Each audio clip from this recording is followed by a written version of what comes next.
You don't arrive screaming into the world. You arrive unnoticed. The birthing pod opens with a soft, pressurized hiss, organic membranes peeling back like wet skin slipping off bone. The air is cold, smelling of ozone and sterilized metal.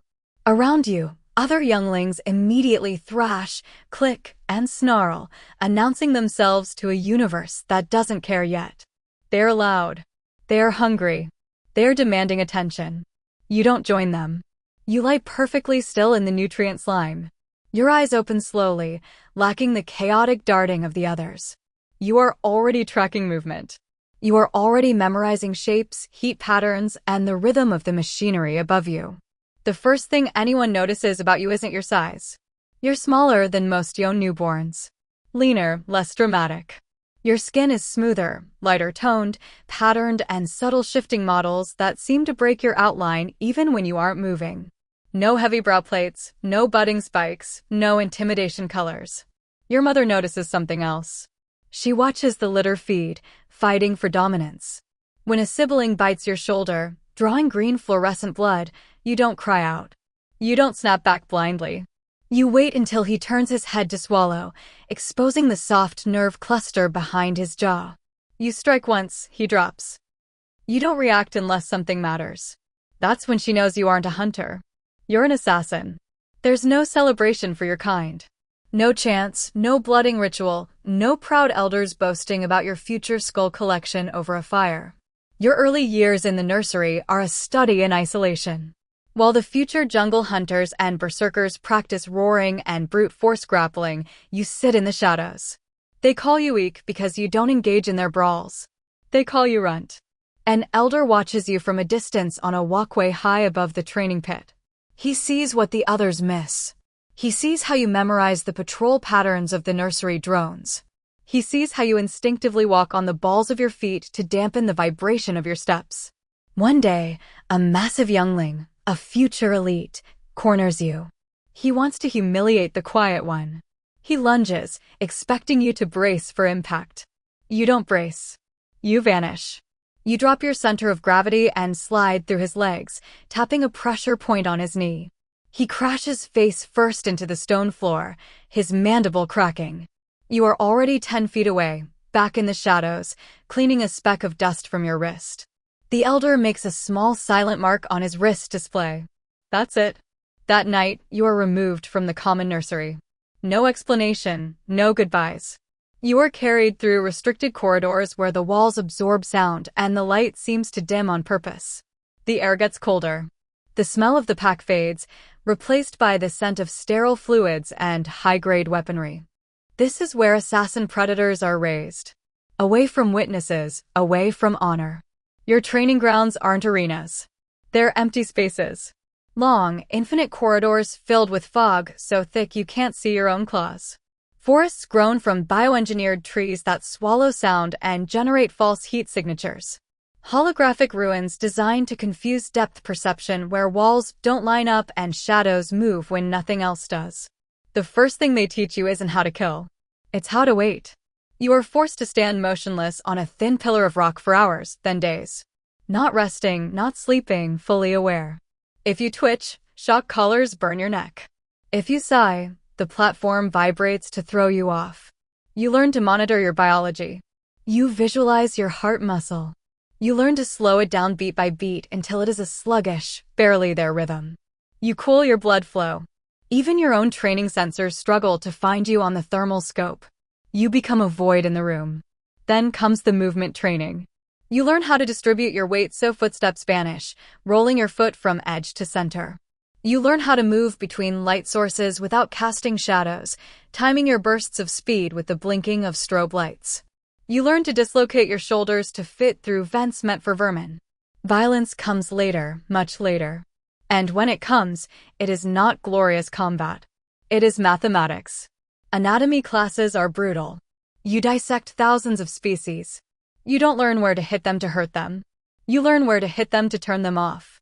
A needle to the brainstem, a crushed trachea, a severed spinal cord, maximum efficiency, zero wasted caloric energy. Your first evaluation hunt doesn't involve weapons. They transport you to a feral preserve planet. They release a creature into the field, a then-class beast. Fast, armored, aggressive, territorial. It's dangerous enough to kill 3 standard younglings in open combat. The instructors give you one instruction via your headset. Don't be seen. No blades, no plasma, no cloaks, just you and the jungle. You track it for 4 days. You don't sleep. You drink rainwater from leaves. You smear local mud on your skin to mask your scent.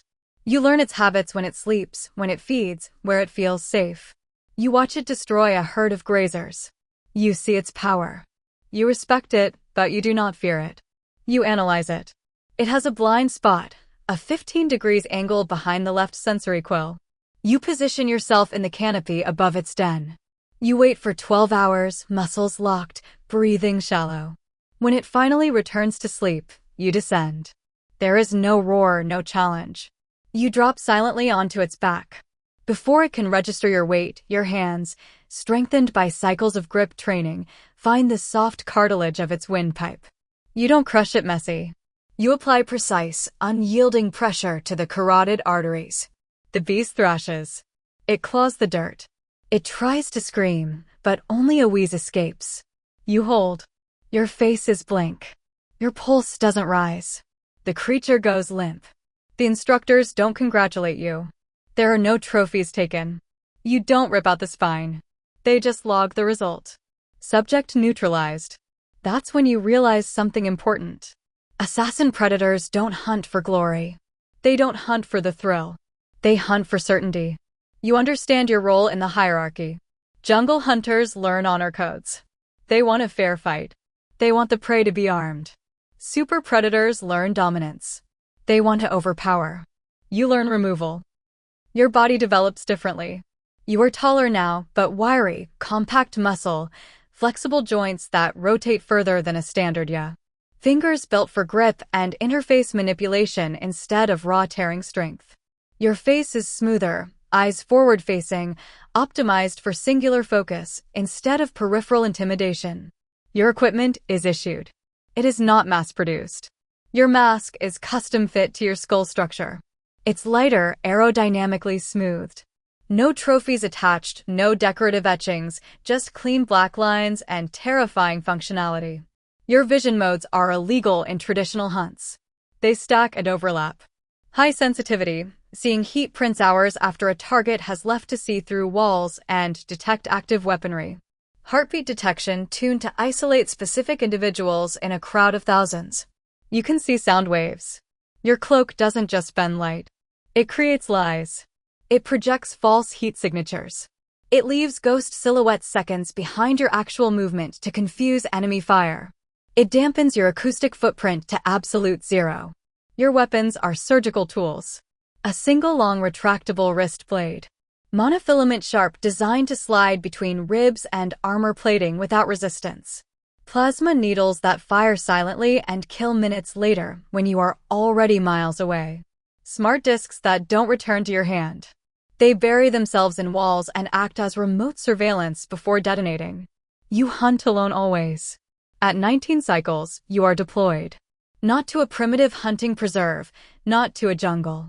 You are dropped into a Tier 1 technological civilization, a sprawling cyberpunk metropolis of neon, rain, and dursteel. The clan doesn't want trophies here. They want a political problem solved. They want a war to end without anyone knowing who ended it. Your target is a warlord protected by private armies, automated turrets, and paranoia. He never appears in public. He never sleeps in the same bunker twice. He kills anyone he suspects of betrayal.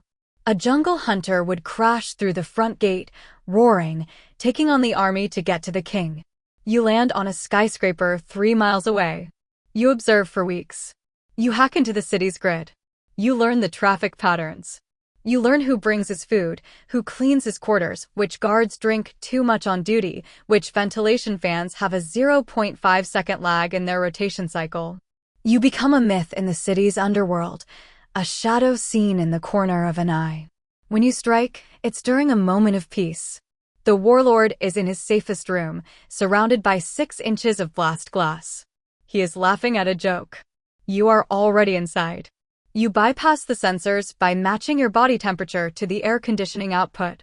You bypass the guards by walking on the ceiling. You drop behind him. The room is soundproofed. No one outside hears the wet snap of vertebrae. You don't take the head. You don't skin him. You arrange the body to look like natural causes, a sudden cardiac event, or perhaps an accident. By the time the body is found, you are already off-world. Your ship breaking orbit. No alarms, no witnesses, no story. The clan calls it a flawless execution. You don't call it anything. It was just work. Back home, your name isn't displayed in the Hall of Heroes. No skulls are mounted on the wall in your memory. No bones are kept. No mask is returned to the family. There is just a digital file on a secure server encrypted so deep only the matriarch can see it. A single line of text next to your ID code. Threat removed. No one sings songs about you. No one tells stories around the fire. The young hunters will never know you existed. They will continue to die for glory, screaming their challenges at the stars. But the galaxy is quieter because of you. Safer. And that is exactly how assassin predators are meant to.